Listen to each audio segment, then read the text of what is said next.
இதுதான் ஜாத்தர் ஃபத்தாயர். இது இப்படி ரவுண்ட் சேவ் பண்ணிவிட்டு இந்த பீஸா கட்டர் கொண்டு அப்படியே ஒரு ரவுண்டாக இப்படி கோடு போட்டுக்கணும்.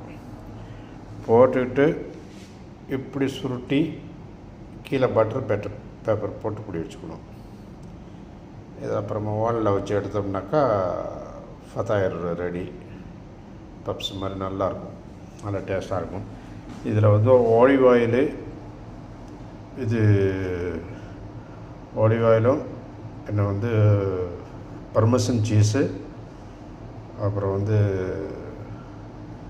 மேலே வந்து இது ஜாத்தர் போட்டிருக்கிறேன் மேலே. இது மாதிரி சுட்டி செய்யணும். அது முதல்ல இது அடிக்கிறது, மாவு அடிக்கிறது வந்து கோழி முட்டை, பால் பவுட்ரு, ஈஸ்ட்டு, கொஞ்சம் பேக்கிங் சோடா இல்லை பேக்கிங் பவுட்ரு, சர்க்கரை, கொஞ்சம் நெய் இல்லை ஆயிலு எதுவும் போட்டு அது மாவு பிணைஞ்சி வச்சுக்கணும். பிணைஞ்சி வச்சுக்கிட்டு இது மாதிரி செஞ்சு இது பண்ணணும். ஓகே, அடுத்தது எல்லாம் ரெடியான பிறகு சேர்த்துக்கிறேன்.